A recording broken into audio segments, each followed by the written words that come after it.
নদীতে দাঁড়িয়ে রয়েছে ট্রলার, সেই ট্রলারে রয়েছে মাছ। অভিযোগ, ট্রলার থেকে শুধু মাছ নয়, ট্রলারের থেকে ডিজেল পর্যন্ত চুরি করে নেওয়া হচ্ছে। এ দেখুন, এইভাবে ডিজেল পাচার হচ্ছে।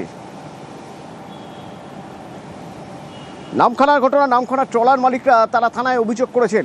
কতদিন ধরে এ ঘটনা ঘটছে, কতজনের সঙ্গে এ ধরনের ঘটনা ঘটেছে, এর পিছনে কি কোনো চক্র কাজ করছে, এখনো পর্যন্ত পুলিশের কাছে কি কি সূত্র আছে জানবো। বিশ্বজিৎ রয়েছে আমার সঙ্গে। বিশ্বজিৎ।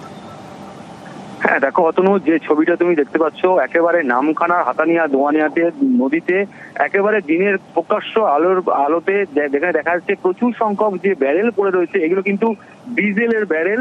এবং এই ডিজেলটা আনা হচ্ছে কিভাবে, যে ট্রলার গুলো সমুদ্র থেকে মাছ নিয়ে আসে, যারা নোঙর করে থাকে এই নদীতে, সেই নদীতে রাতের অন্ধকারে এই ডিজেল গুলো কিন্তু রাতের অন্ধকারে মৎস্যজীবী কয়েকজনের সহযোগিতায় একটা চক্র চলে, একটা বড় চক্র, এবং কয়েকজন প্রভাবশালী এই চক্রের মধ্যে জড়িত আছে বলে স্থানীয় সূত্রে যেটা খবর পাওয়া যাচ্ছে। এবং সেই চক্র কিন্তু এই ডিজেল গুলোকে সরিয়ে আনা হচ্ছে, এবং সেই ডিজেল কম দামে ট্রলারের ওই ব্যক্তির কাছ থেকে কিনে কিন্তু একদম খোলা মার্কেটে কিন্তু দেদার ভাবে বিক্রি হচ্ছে, একেবারে বেআইনি ভাবে।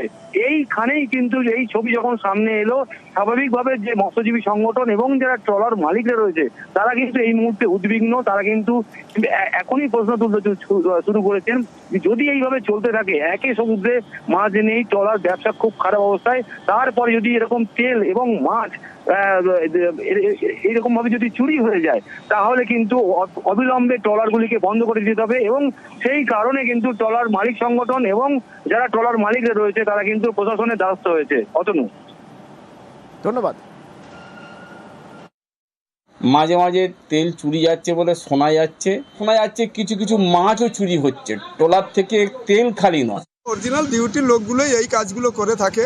তো সঙ্গে ওই নামখানার কিছু মনে হচ্ছে আমাদের প্রভাবশালী লোক ওইখানকার কোনো লেবার শ্রেণীর লোকদেরকে দিয়ে নৌকোতে করে ঘন্টি পিটিয়ে এই তেলটাকে সংগ্রহ করে। সঙ্গে আমাদের ওই ট্রলারের স্টাফ ডিউটির লোকরাও আছে।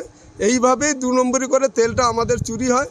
তো এই তেলটা যেভাবে চুরি যাতে না হয়, সেই জন্য আমি পুলিশ প্রশাসন কর্তাদের কাছে অনুরোধ জানাচ্ছি যাতে এটার প্রতি আপনারা যাতে লক্ষ্য নজর রাখেন। রাত্রে যখন ট্রলারগুলোকে অ্যাঙ্কারে রেখে যখন মাঝিরা ঘরে ফিরে যায়, তখন 1-2 গার্ড থাকে ওখানে। ওই গার্ডের সহায়তায় ওখানে ভীষণ রকমের চুরি হচ্ছে। 2-4 ব্যারেল করে তেল বার করে নিচ্ছে, যার বহুমূল্য তেল। তো আমাদের ট্রলারগুলো ভীষণ ক্ষতির সম্মুখীন হচ্ছে। আমরা প্রশাসনকে জানিয়েছি, ট্রলারের ক্রু আছে, রাত্রে যারা গার্ড দেয় তাদের সহায়তায় বাইরে পাচার হয়, এবং এটা একটা পুরো র্যাকেটও তৈরি হয়েছে। ট্রলার অ্যাঙ্কারে থাকবে, সেখান থেকে যদি তেল চুরি হয়, এবং আমরা শুনছি নাকি 40 টাকা 45 টাকা করে ওই তেলটা বিক্রি করছে, মানে যে দামে আমাদের মালিকরা কিনছি তার হাফ দামে হচ্ছে তেলটাকে চুরি করে বিক্রি করা হচ্ছে। ট্রলারে যারা স্টাফ থাকে তারাও তাদের যোগ সন্ধানেই তো হচ্ছে। আমরা হাতে নাতে ধরে তারপরে ব্যবস্থা একটা নেব।